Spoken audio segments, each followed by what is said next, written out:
స్వప్నమే నీ గమ్యమా, సత్యమే ఆ శూన్యమా, విధి వంచిత విషవలయిత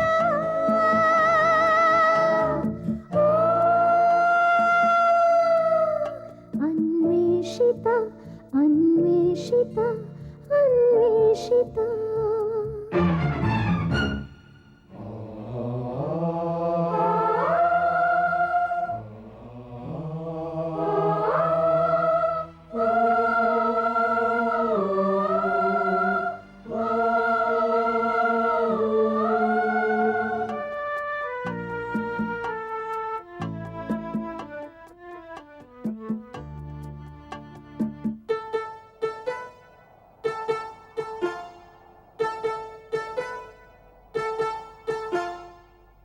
విచలించే నల్లని ముసుగులతో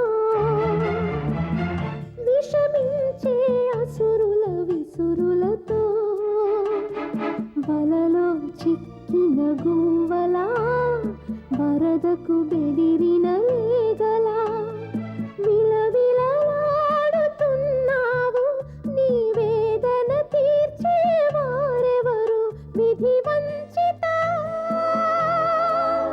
విషవలయిత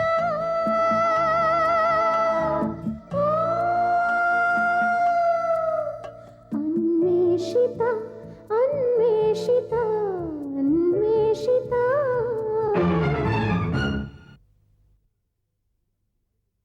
నన్ను అడిగితే మీరిప్పుడు సమాధి తవ్వించే పనికి స్వస్తి చెప్పి సిగ్ధ ఆచూకీ తెలుసుకునే ప్రయత్నం చేయాలి. ఈ విషయం నిక్కచ్చిగా తేలందే నేనే నిర్ధారణకు రాలేను. అందుకే ఇంతవరకు అమ్మతో కానీ అనిరుద్ధితో కానీ విషయాలు ఏమీ చెప్పలేదు. సరే నేను ఇక బయలుదేరుతాను.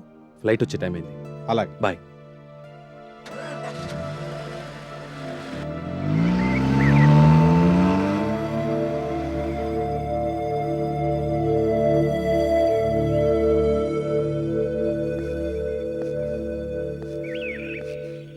అంకుల్,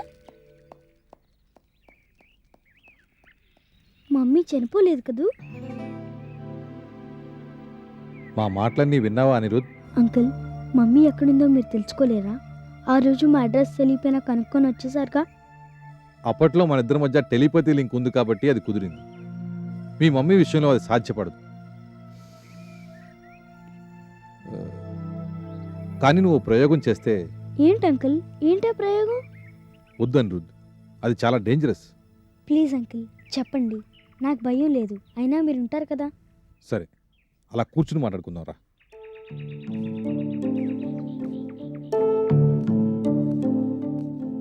కూర్చో.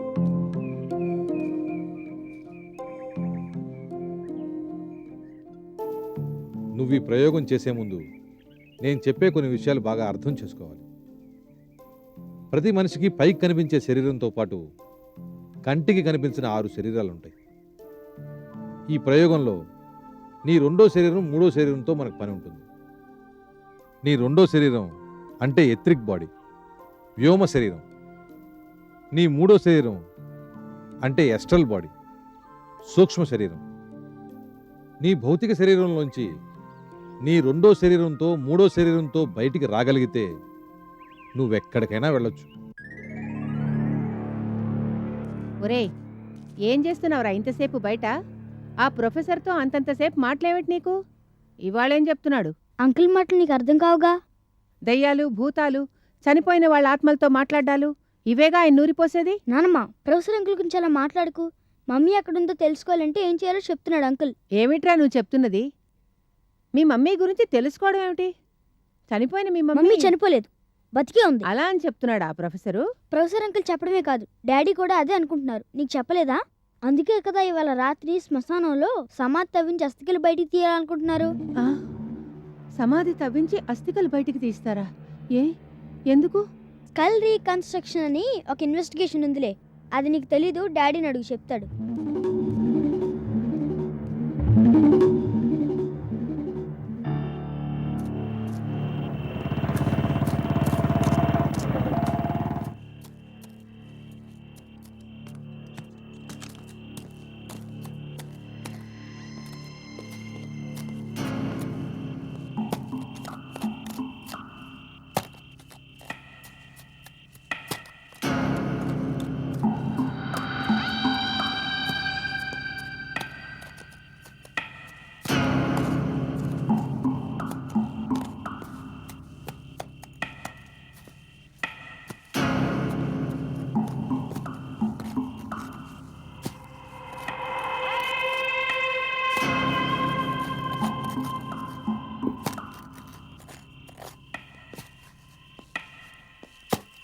పవన్ గారా?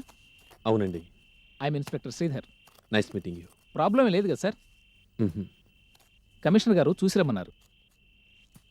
అన్నట్టు బాంబే నుంచి ఎవరో మెడికల్ ఇల్లస్ట్రేటర్ రావాలట కదా, వచ్చారా? వచ్చారు, మా గెస్ట్ హౌస్లో ఉన్నారు. ఐసి. ఇది మీకు రొటీనే కదండి ఆర్కియాలజీ డిపార్ట్మెంట్లో. తవ్వకాలు చేయించడం రొటీనే కావచ్చు, కానీ కట్టుకున్న భార్య సమాధిని తవ్వించి అస్థికలు బయటకు తీయటం రొటీన్ ఎలా అవుతుంది? ఐఎమ్ సారీ, మీ మనసు నొప్పించినట్టున్నాను. It's all right.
నేను చేయిస్తున్న ఈ పని తప్పో ఒప్పో నాకు తెలియదు.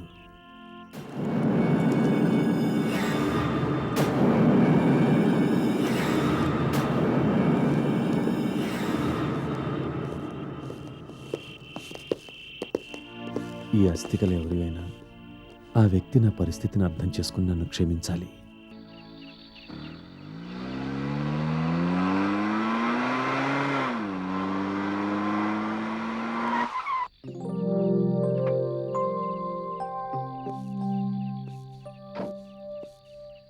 హలో ప్రొఫెసర్ గౌతమ్, మీరు ఇంకా నిద్రపోలేదా?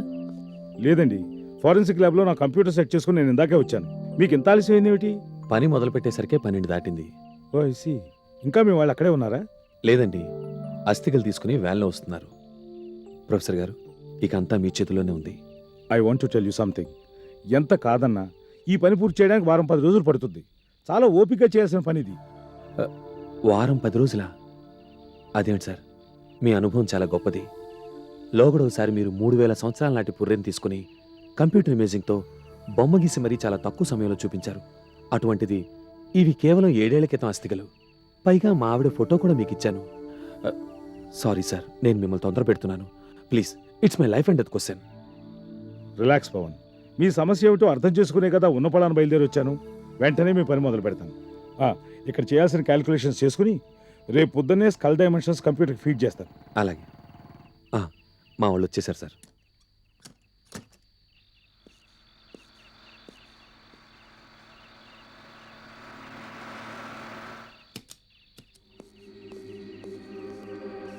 కమాన్ కమాన్, పైకి తీసుకెళ్ళి జాగ్రత్త దింపండి.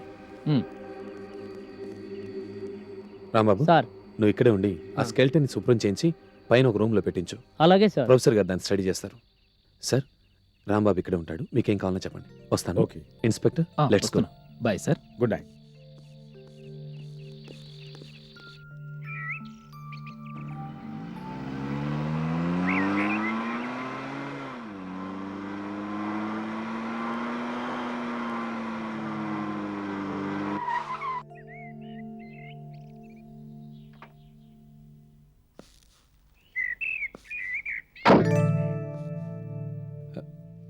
అమ్మా, అప్పుడే లేచావా?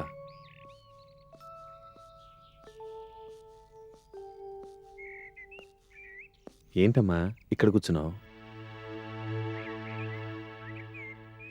ఏమ్మా అలా ఉన్నావేంటి? ఒంట్లో బాలేదా? ఏమిట్రా కన్నా నువ్వు చేయిస్తున్న పని? సమాధి తవ్వించి అస్థికలు బయటికి తీస్తున్నావా? ఎవరు చెప్పారు నీకు? బబ్లు చెప్పాడా? ఎవరు చెప్తేనేమిట్లే, అలా సమాధులు అవి తవ్వించటం అపచారం. అసలు ఎందుకు పుట్టింది బుద్ధి నీకు? అమ్మా, 4 రోజుల క్రితం నేను ఆదిలాబాద్ టూర్కి వెళ్ళాను కదా, అక్కడ స్నిగ్ధ కనపడిందమ్మా. కనబడ్డట్టే కనబడి అంతలోనే ఎటో వెళ్ళిపోయింది.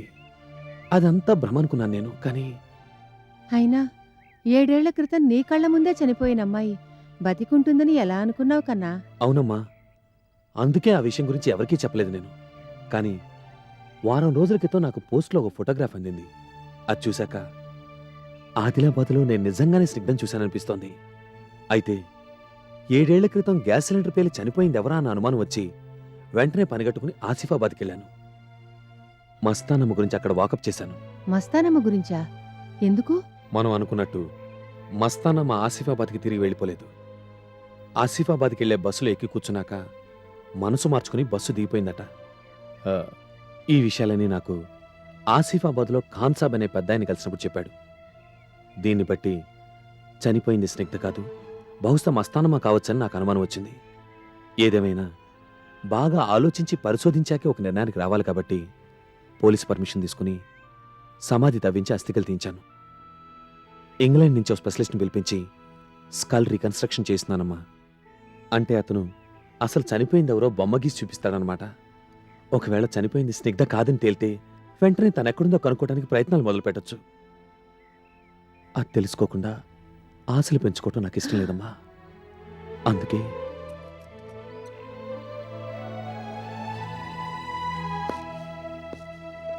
కన్నా, నువ్వు అనుకుంటున్నట్టు అమ్మాయి నిజంగా బతికే ఉంటే ఈ 7 ఏళ్ళు ఎక్కడికెళ్ళినట్టు? ఎక్కడుంటున్నట్టు? దీని వెనుక మనం అర్థం చేసుకోలేకపోతున్న విషయాలు చాలా ఉన్నాయమ్మా. కరకింకర భక్తులని క్షుద్ర పూజలు చేసే క్రిమినల్ గ్యాంగ్ ఒకటి ఉంది. మన దేశంలోనే కాదు, ఇతర దేశాల్లో కూడా రహస్య స్థావరాలేవో ఏర్పరచుకుని ఎన్నో దారుణాలు చేస్తోందముట. బహుశా స్నిగ్ధను కూడా వాళ్లే అపహరించుకుపోయి ఉంటారని నా అనుమానం. అయితే ఇన్నేళ్ళు అమ్మాయి వాళ్ళ దగ్గర, వాళ్ళ మనిషిలా? ఒరే, అమ్మాయిని మనం తీసుకురాగలిగినా మళ్ళీ మన ఇంట్లో మామూలుగా మసులుతుందంటావా? నిన్ను సుఖపెడుతుందంటావా? పైగా 7 ఏళ్ళు ఎవరి దగ్గర ఉండొచ్చిన అమ్మాయిని భార్యగా స్వీకరించగలవా నువ్వు? ఏంటమ్మా మాటలు? ఈ పరిస్థితిలో ముందు అసలు స్నిగ్ధ బతికుందో లేదో నేను నిర్ధారణ చేసుకోవాలి. నీ ఆలోచనలేమిటో, నువ్వు చేయదలుచుకుంటున్నదేమిటో నాకైతే అర్థం కావడం లేదు. పైగా ఇవాళ సాయంత్రం నేను అనకాపల్లికి ప్రయాణం పెట్టుకున్నాను. అదేంటమ్మా ఇప్పుడున్నట్టుండి అనకాపలికెందుకు? ఎన్నాళ్ల నుంచో తన దగ్గర వచ్చి ఉండమని మావయ్య నన్ను అడుగుతున్నాడ్రా. ఈ పరిస్థితుల్లో నేనిక్కడ ఉండలేను. నాకు మనశ్శాంతిగా ఉండదు. అమ్మా,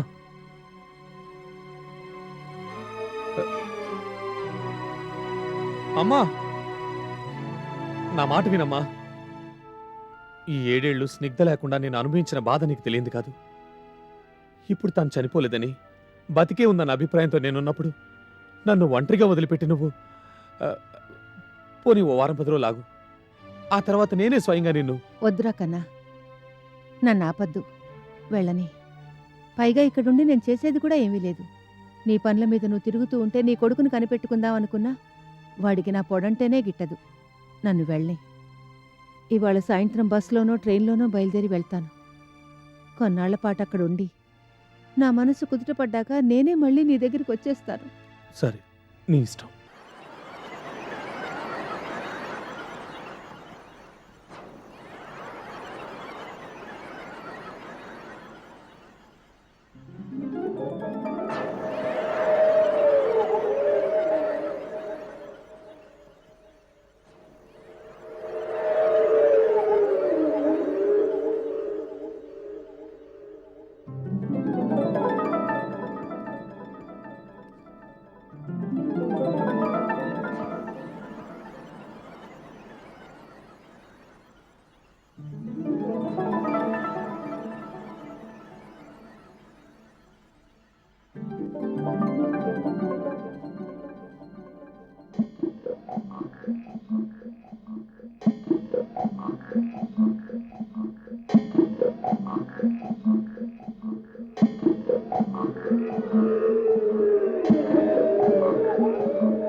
hello professor Gautam.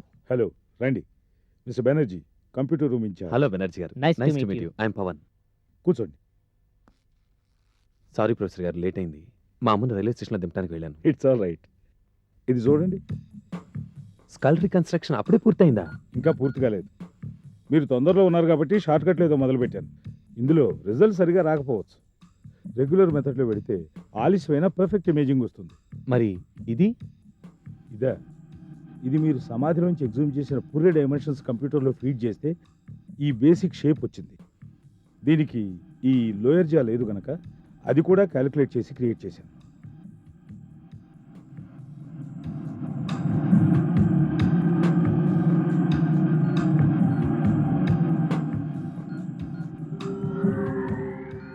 This is how it is done.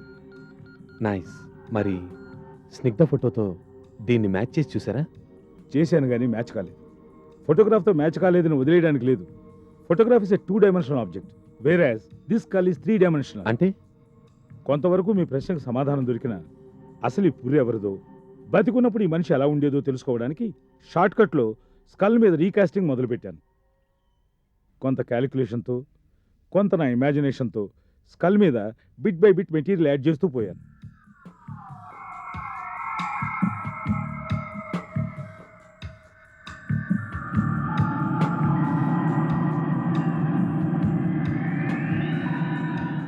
Skull మీద ఉన్న కర్వ్స్ని, కాంటూర్స్ని ఇలా ఫిలప్ చేస్తూ పోతే ఇలా ఓ షేప్ తయారవుతుంది. కళ్ళలో ఉన్న గుంటల్ని నింపుకుంటూ పోతే ఇలా కళ్ళు ఏర్పడతాయి.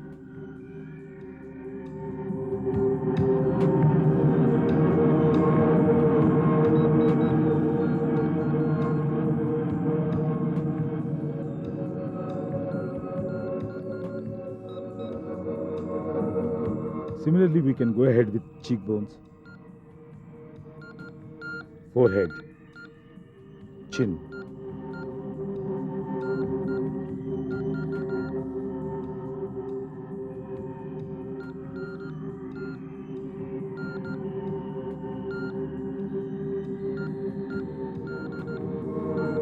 Of course, hair is purely my imagination.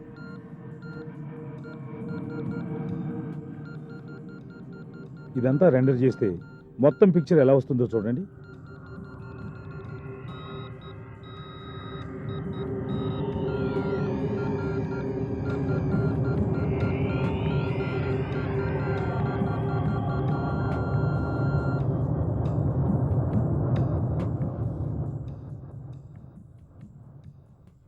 So ఇది ఫైనల్ ఇమేజ్. ఇది మీ భార్య మొహంలో ఉందా? No sir. Therefore, professor Gautam, please దీన్ని ప్రింట్అవుట్ చేసి ఇవ్వగలరా? oh sure, Mr. Banerjee, take the print. Oh, sure.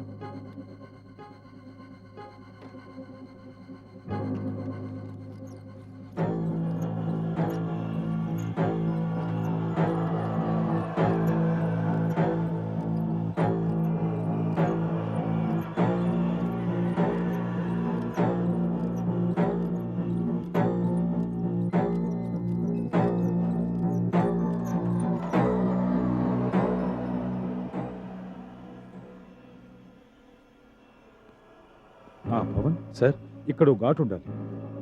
మీరు సమాధిలో తీయించిన పుర్రె కణతమే చూడండి. ఈ డిప్రెషన్ ఆ. చిన్నప్పుడే తనకేదో దెబ్బ తగిలి ఉండాలి. I see. ఎనీవే, నేను ఇందాకే చెప్పినట్టు ఇది ఫైనల్ పిక్చర్ కాదు.